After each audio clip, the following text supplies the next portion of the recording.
Shalom, damai di hati. hati. Puji nama Tuhan, berjumpa kembali bersama Bapak Ibu Saudara. Kami berharap dalam doa Bapak Ibu Saudara dalam keadaan sehat dan diberkati oleh Tuhan.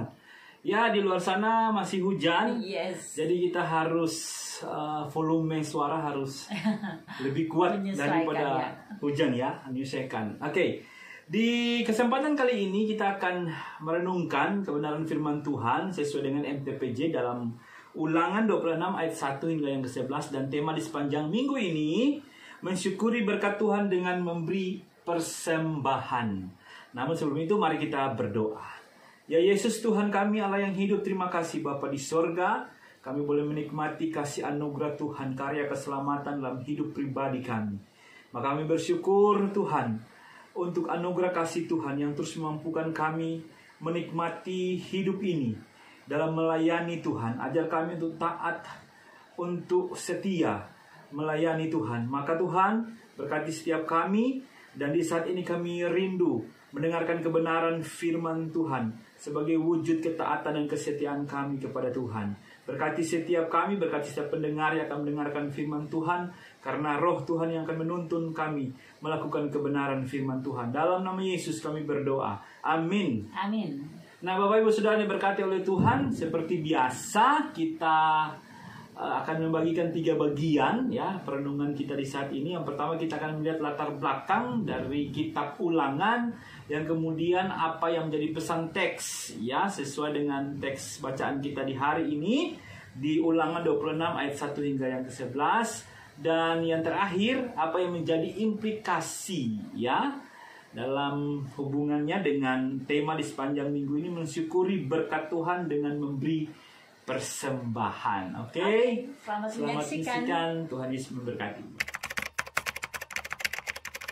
Bapak Ibu Saudara yang diberkati oleh Tuhan, kitab Ulangan merupakan khotbah terakhir Musa, atau yang sering dikatakan amanat terakhir Musa untuk mempersiapkan bangsa Israel yang dibesarkan di padang gurun, dan mereka tidak lihat langsung perbuatan Tuhan, dan kini dipersiapkan untuk memasuki tanah perjanjian. Namanya dirangkum dalam baris pembukaan yang berbunyi, inilah perkataan-perkataan yang diucapkan Musa sebagaimana dicatat dalam pasal 1 ayat 1. Nama Ulangan diambil dari kata Yunani deutros yang berarti ulangan atau hukum kedua. Nah, kitab ini ditulis oleh Musa yang menyelesaikan penulisan kitab ini menjelang kematiannya. Kami sudah bahas cukup panjang lebar pada beberapa minggu yang lalu dalam latar belakang kitab Ulangan juga. Dapat diputarkan ya. Namun beberapa hal mendasar yang kami rasa perlu dijelaskan kembali mengenai kitab Ulangan adalah, yang pertama, kitab Ulangan itu pada kitab ini angkatan Israel yang baru atau yang sebentar lagi akan masuk ke tanah Kanaan itu membutuhkan landasan dan motivasi untuk mewarisi tanah yang dijanjikan dengan memusatkan perhatian kepada Allah dan perjanjiannya dengan Israel. Yang kedua, Ulangan merupakan kitab hukum kedua karena di dalamnya Musa, seorang pemimpin Israel yang umurnya waktu itu 120 tahun, dia menyatakan dan merangkum kembali dalam bentuk khotbah firman Tuhan yang terdapat dalam keempat Injil sebelumnya. Yang ketiga, Ulangan merupakan kitab kenangan. Nasihat yang khas dari Ulangan seperti ingatlah, jangan lupa, ini disampaikan berulang-ulang kali. Kemudian yang keempat, dasar pikiran yang penting dari kitab ini adalah rumusan iman tambah ketaatan. Israel itu dipanggil untuk dapat percaya kepada Allah dengan segenap jiwa raga dan menaati perintah-perintah Tuhan. Iman ditambah ketaatan akan memungkinkan mereka untuk mewarisi janji-janji berkat Allah yang penuh. Dan ketiadaan iman serta ketaatan pada pihak lain justru akan mengakibatkan kegagalan dan hukuman. Nah, Bapak Ibu Saudara, mari melihat apa tujuan dari pidato-pidato Musa. Tujuannya adalah untuk meyakinkan bangsa Israel sebagai umat Allah sebelum ia menyerahkan tampuk pimpinan kepada Yosua dan bangsa itu berjuang melawan orang Kanaan. Secara keseluruhan, Ulangan mengajarkan isi dan arti agama Israel dan mendorong bangsa itu untuk menyerahkan diri seutuhnya kepada Allah. Kitab ini menggambarkan sebuah kehidupan yang berbahagia dalam persekutuan dengan Allah sambil menikmati segala berkat Tuhan. Dan ini membandingkan dengan akibat jika mereka melalaikan perjanjian tersebut. Maka apa yang dibahas, sekali lagi, apa yang dibahas ini selain mengulang untuk memberi penekanan bagaimana hubungan antara Allah dengan umat Israel. Bapak Ibu Saudara yang diberkati oleh Tuhan, saat membaca Ulangan 26 ayat 1 sampai 11 yang oleh Lembaga Alkitab Indonesia memberi judul Mempersembahkan Hasil Pertama. Saya dan suami kemudian membagi pembacaan ini dalam beberapa pokok pikiran. Ayat pertama, itu bagian pertama, perkataan pembukaan Musa. Kemudian bagian kedua ayat 2 sampai 4. Persembahan hasil pertama. Kemudian ayat 5 sampai 10a mengenai pengakuan iman akan perbuatan Allah. Terakhir ayat 10b sampai ayat 11 bersukaria akan kebaikan Tuhan. Mari kita bahas dimulai dengan yang pertama. Kita melihat ayat 1, perkataan pembukaan Musa. Nah, sahabat channel YouTube kami melihat betapa banyaknya pengajaran, aturan, nasihat dan peringatan yang Musa ulang kembali. Dia baru saja bicara mengenai aturan dalam hubungan dengan sesama. Dia bicara mengenai keadilan dan banyak hal lain. Kini kembali dia mengulang, apabila engkau telah masuk. Ini menunjuk betapa pentingnya persiapan yang harus dilakukan sebelum umat Israel masuk ke tanah Kanaan. Pertama, Musa mengulang-ulang keyakinan bahwa bangsa Israel akan masuk ke tanah perjanjian, yaitu Kanaan. Di sini lebih jelas menggunakan masuk ke negeri yang diberikan. Dan ini menunjukkan Allah yang setia dengan janji-janjinya. Yang kedua, Musa mengulang-ulang bahwa tanah perjanjian adalah pemberian Tuhan. Di sini pakai kata yang diberikan Tuhan Allahmu. Tanah ini bukan milik Israel. Tanah adalah pemberian Allah sebagaimana janji Allah bagi nenek moyang mereka. Yang ketiga, Musa menekankan bahwa Tuhanlah yang memberikan mereka tanah tersebut untuk menjadi milik pusakamu. Di sini menggunakan kata nakala. Kita tahu bahwa bicara tanah, maka ini bicara topik yang penting dalam perjanjian lama sebagaimana simbol akan kebaikan Tuhan Allah. Yang keempat, Musa memberitahu kembali bahwa Israel akan masuk, menduduki dan diam di sana. Tanah yang berlimpah susu dan madu itu. Tanah yang dijanjikan ini adalah tanah yang subur, tanah yang diberkati. Nah, pada bagian ini Musa kembali mengarahkan umat yang mendengarkan bahwa ada aturan yang tidak boleh tidak dilakukan, yang harus diingat manakala mereka akan masuk ke tanah Kanaan. Dan selanjutnya kita melihat ayat 2-4 mengenai persembahan hasil pertama. Ya, Bapak Ibu Saudara yang diberkati oleh Tuhan, pada bagian ini Musa mulai dengan apa yang menjadi perintah dan aturan yang harus dilakukan oleh umat. Dimulai dengan kata maka dan dapat dibaca, haruslah engkau membawa hasil pertama dari bumi yang telah kau kumpulkan dari tanahmu yang diberikan kepadamu oleh Tuhan Allahmu, dan haruslah engkau menaruhnya dalam bakul. Kemudian pergi ke tempat yang akan dipilih Tuhan Allahmu untuk membuat namanya diam di sana.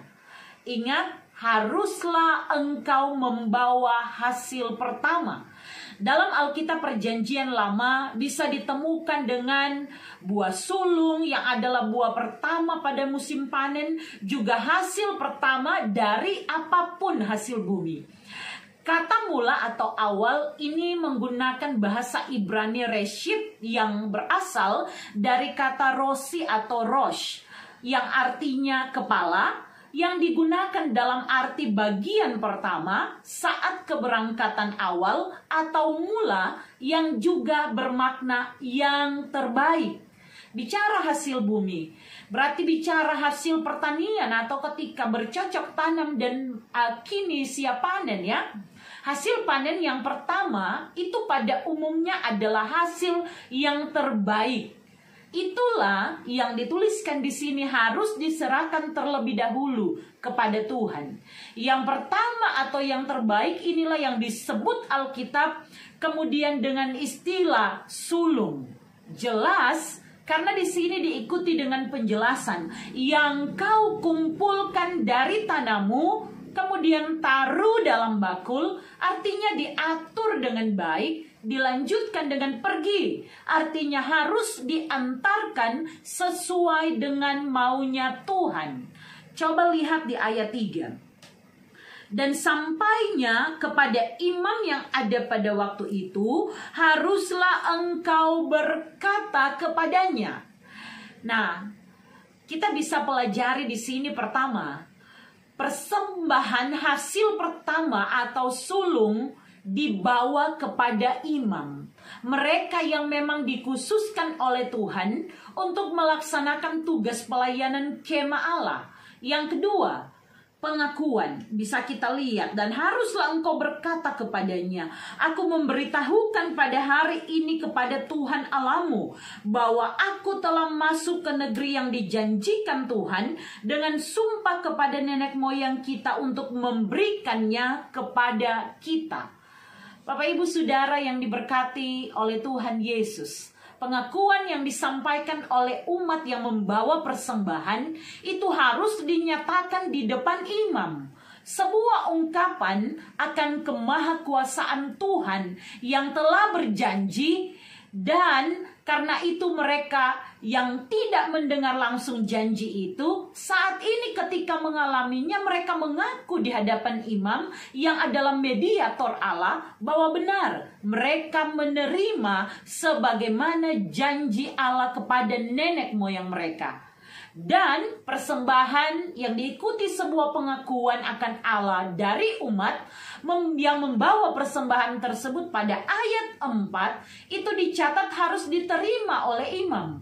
Ada perpindahan kini dari tangan yang membawa persembahan ke mezbah Tuhan. Ingat, yang membawa adalah berkat Tuhan, yang dibawa adalah berkat Tuhan, yang membawa adalah umat. Itu diserahkan dan kini ada di mezbah Tuhan. Kami melihat di sini bahwa pengajaran Musa ini mau menunjukkan pada ketiadaan pemilikan umat. Kesadaran ini harus ada agar umat itu bergantung penuh kepada Allah. Dan siklus ini menjadi aturan yang tidak dapat ditawar. Tuhan yang kasih, umat yang bawa, ditata dengan baik dan dibawa lagi kepada Tuhan. Kemudian kita bahas ayat 5-10a, pengakuan iman akan perbuatan Allah. Nah, Bapak Ibu Saudara yang diberkati oleh Tuhan Yesus, pada bagian ini khususnya ketika kita lihat ayat 5, kemudian engkau harus menyatakan di hadapan Tuhan Allahmu. Nah, menyatakan pengakuan iman atau credo yang di dalamnya berisi. Yang pertama, Bapakku dahulu seorang Aram, seorang pengembara. Kita bisa ikuti ya dari ayat 5. Di sini istilah Ibraninya pakai obed yang mengandung arti terhilang dalam kesulitan. Yang dimaksudkan jelas adalah Yakub yang kemudian namanya kita kenal Israel. Dia disebut orang Aram sebab disitulah letak geografis dari nenek moyangnya walaupun dia bukan dari suku itu. Dan juga karena Yakub atau Israel sendiri itu pernah tinggal di wilayah Aram Naharaim ketika putra-putranya yang kemudian menjadi bangsa Israel itu dilahirkan. Yang kedua, Kita bisa lihat di ayat yang kelima ya, bahwa ia pergi ke Mesir dengan sedikit orang saja dan tinggal di sana sebagai orang asing. Tetapi di sana ia menjadi suatu bangsa yang besar, kuat dan banyak jumlahnya. Kalau kita lihat dan kita baca, apalagi sudah membaca Kejadian 46, bagaimana Yakub pindah ke Mesir, maka cerita ini akan menjadi sangat sinkron. Di sini dalam pengakuan umat juga mau menekankan betapa Allah menolong. Mulai dari satu orang menjadi bangsa yang besar, bangsa yang kuat dan bangsa yang besar jumlahnya. Dan kemudian yang ketiga, mereka tertindas di Mesir. Dalam pengakuan itu ada juga pengungkapan di ayat 6. Ketika orang Mesir menganiaya dan menindas kami dan menyuruh kami melakukan pekerjaan yang berat. Pengakuan iman ini di dalamnya mereka mengingat sejarah bagaimana nenek moyang mereka ditindas dengan kerja paksa yang berat. Kemudian yang keempat, kami berseru kepada Tuhan, ada di ayat 7. Di sini mereka mengingat dan menyaksikan dalam teriakan mereka bahwa ternyata Allah Maha mendengar penuh kasih sayang dari nenek moyang mereka. Kemudian yang kelima, Tuhan membawa kami keluar. Itu ada di ayat 8, menunjuk pada pengakuan akan kemahakuasaan dari Tuhan Allah yang tidak bisa ditandingi. Kemudian yang keenam, Tuhan Allah membawa kami ke sini, ke Kanaan. Ada di ayat 9 ya. Kita bisa baca di ayat 9. Di sini dituliskan, ia membawa kami ke tempat ini dan memberikan kepada kami negeri ini, suatu negeri yang berlimpah-limpah susu dan madunya. Menunjukkan pengakuan akan Allah Israel yang hidup, Allah yang setia akan janjinya dengan sumpah kepada nenek moyang mereka. Demikian Allah menepati janji dan ini harus dinyatakan dalam pengakuan iman umat. Kemudian yang ketujuh, maka ini kami membawa hasil pertama, ada di ayat 10a. Oleh sebab itu, di sini umat ya yang sedang membawa persembahan, aku membawa hasil pertama dari bumi yang telah kau berikan kepadaku ya Tuhan. Pengalaman yang diungkap sebelumnya membawa kesadaran umat untuk mengingat pekerjaan Allah dan kemudian datang ke hadirat Allah membawa hasil pertama dari bumi yang adalah pemberian Tuhan itu sendiri. Sebuah pengakuan mereka bahwa mereka tidak sedang memberi, tapi justru mereka hanya membawa ya pengakuan mereka bahwa yang kalau kami berdua temukan mereka membawa pemberian Allah bagi mereka sebagai tanda ketaatan akan perintah Tuhan. Nah, Bapak Ibu Saudara, yang terakhir, mari kita melihat ayat 10b sampai 11. Bersukaria akan kebaikan Tuhan. Bapak Ibu Saudara, pada bagian ini diikuti dengan apa yang harus dilakukan umat saat mereka itu membawa persembahan. Jelas urutannya sejak awal. Bawa ke tempat yang Tuhan mau, kemudian menyatakan pengakuan di hadapan imam. Selanjutnya imam menerima, selanjutnya umat menyatakan pengakuan imam di hadapan Tuhan. Pengakuan iman mereka yang baru kita bahas. Kemudian pada ayat ini harus meletakkan apa yang dibawa dan sujud, kemudian terakhir bersukaria. Sangat menarik melihatnya. Persembahan diletakkan di hadapan Tuhan dan harus diikuti dengan sujud di hadapan Tuhan. Pada beberapa bagian menggunakan kata syaka, yang pada dasarnya berarti membungkuk atau melakukan gerakan lain sebagai tanda ketundukan yang menunjukkan sebuah respek atau hormat kepada manusia lain atau kepada raja. Di sini umat menunjukkan hormat dan ketundukannya kepada Allah, bahwa persembahan yang mereka bawa pun itu adalah pemberian Allah. Selanjutnya diikuti dengan sebuah keharusan bersukaria. Ini tanda pengakuan bahwa Allah saja yang telah memberikan semua yang baik kepada umat dan juga seisi rumah mereka. Sekali lagi, bagian terakhir yaitu bersukaria harus nampak dan dilakukan oleh seisi rumah dari umat yang membawa persembahan. Bukan karena telah membawa persembahan, namun karena mereka memang telah menerima yang baik seperti yang dijanjikan Allah, dan itu semua yang baik adalah pemberian dari Allah. Bapak Ibu Saudara yang diberkati oleh Tuhan, tema di sepanjang minggu ini mensyukuri berkat Tuhan dengan memberi persembahan melalui bacaan Ulangan 26 ayat 1 sampai 11. Melihat tema yang ada, izinkan kami menyampaikan apa yang kami sepakati bahwa akan lebih baik mungkin menggunakan tema mensyukuri berkat Tuhan. Salah satu caranya dengan membawa persembahan. Ini berdasarkan apa yang kami urai dalam pesan teks yang baru saja kita bahas. Nah, hari ini mari melihat apa yang mau firman Tuhan pesankan, ajarkan bagi kita. Yang pertama, kalau berdasarkan tema, kita belajar bahwa membawa persembahan itu adalah perintah Tuhan. Persembahan itu asal katanya sembah. Dan persembahan memang bisa juga diartikan pemberian kepada yang terhormat.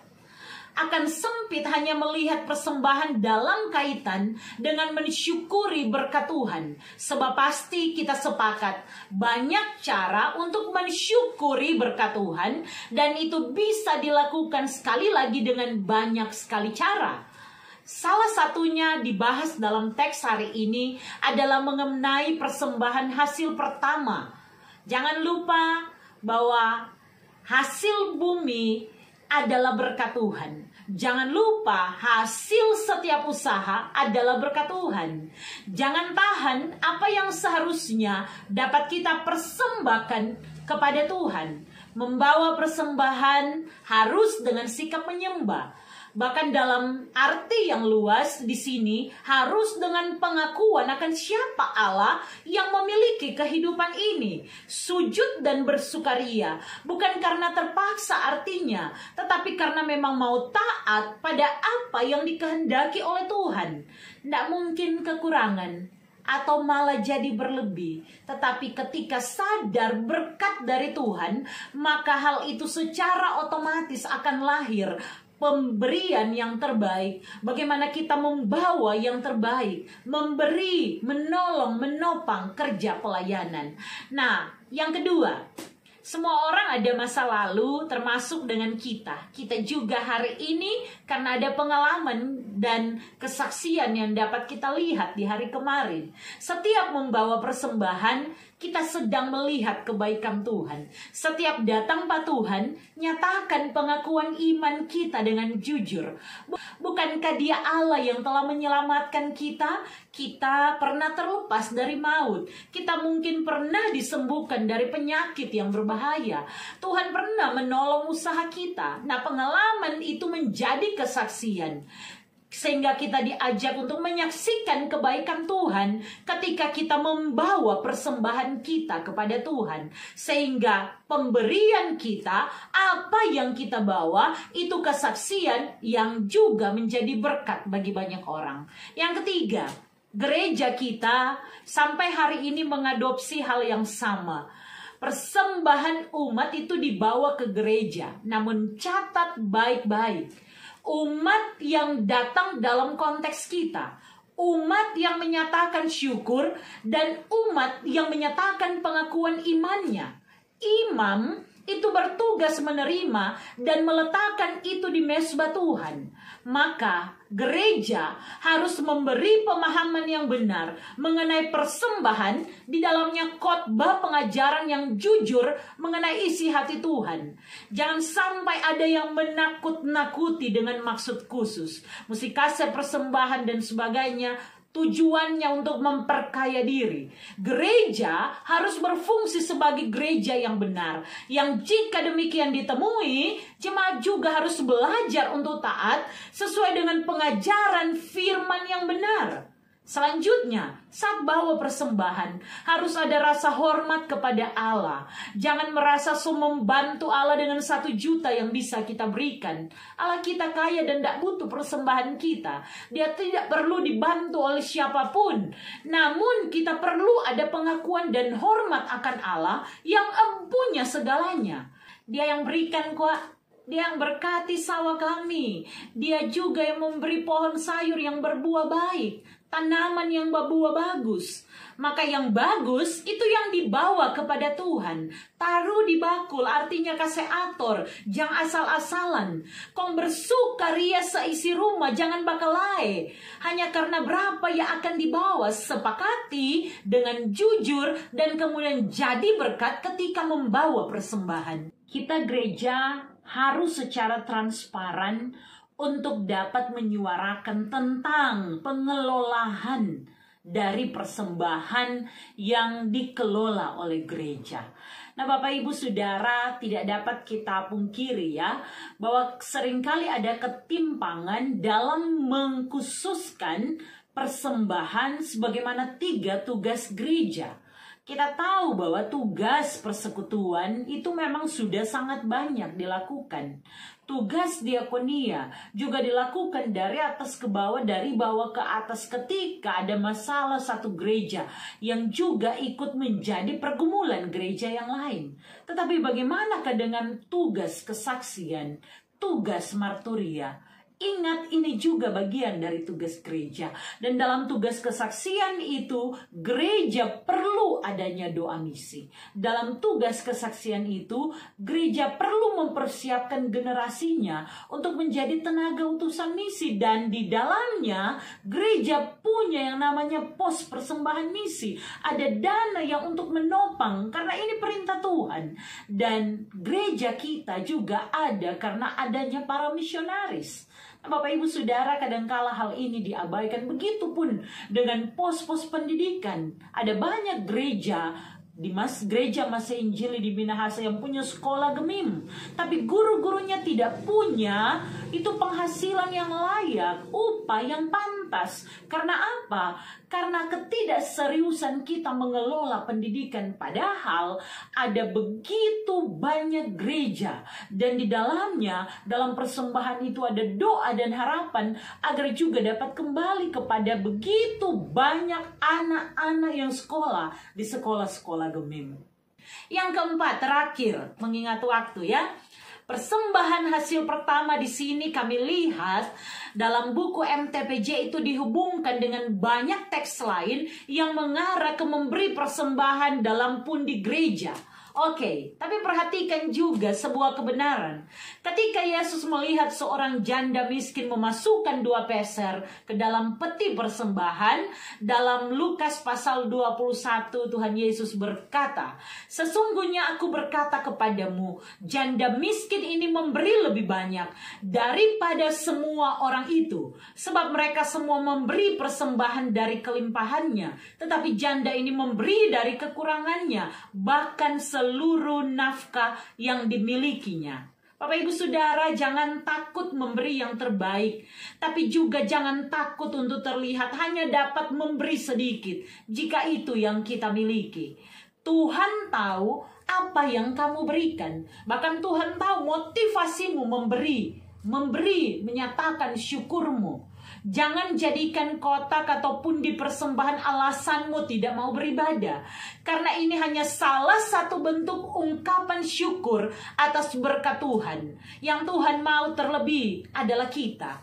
Dia menanti kita datang di rumahnya dengan rasa sembah. Persembahan kan dari kata sembah. Dengan sujud syukur, dengan hormat kita, dengan sukacita kita. Dan jika kita sadar bahwa kita ini hidup karena anugerahnya, maka dia juga akan menuntun kita untuk tahu mempersembahkan yang terbaik lewat talenta, kecakapan, tapi juga mungkin secara materi kita tidak tahu. Tapi sekali lagi, memberi persembahan hanya salah satu cara dari mengucap syukur akan kebaikan Tuhan. Hari ini kita belajar mengenai persembahan hasil pertama. Bagaimanakah dengan kita? Selamat berpengucapan syukur Provinsi Sulawesi Utara. Tuhan Yesus memberkati. Bapak Ibu Saudara yang diberkati Tuhan, itulah perenungan firman Tuhan yang dapat kami bagikan. Dan kami percaya itu menjadi berkat bagi Bapak Ibu Saudara. Dan pada akhirnya kita harus berpisah. Kita akan berjumpa nanti minggu depan dalam perenungan MTPJ yang berikut ya, di minggu yang akan datang. Dan sebelum itu silakan hambanya untuk menutup kita dalam doa. Ya, Bapak Ibu Saudara, mari kita berdoa. Tuhan Yesus, kami bersyukur untuk kesempatan di saat ini, bahwa kami boleh belajar firman Tuhan, kami boleh ditegur dan diingatkan, semua karena kebaikan Tuhan. Ajar kami taat Tuhan, ajar kami untuk belajar firman Tuhan dengan setia dan melakukannya dalam ketaatan. Kami sadar kami terbatas, maka Roh Kudus berikan kami kemampuan, sehingga yang terbaik itu dapat kami bawa sebagai persembahan yang menyenangkan hati Tuhan. Ini hidup kami Tuhan. Apa yang bisa kami lakukan dalam kerja pelayanan, tolong kami, tolong setiap pendengar. Berikanlah selalu penghiburan, kekuatan, damai sejahtera, hikmat pertolongan Tuhan, untuk dapat meneruskan kabar baik, berita sukacita dari Allah melalui kebenaran firman yang disampaikan dengan setia kepada jemaat Tuhan. Terima kasih Bapa di sorga. Ampuni kami dari setiap kesalahan dan dosa kami, dan layakan kami. Ajar kami setia melakukan kehendak-Mu. Dalam nama Tuhan Yesus kami berdoa. Amin. Amin. Dan pada akhirnya sampai jumpa. Tuhan Yesus memberkati.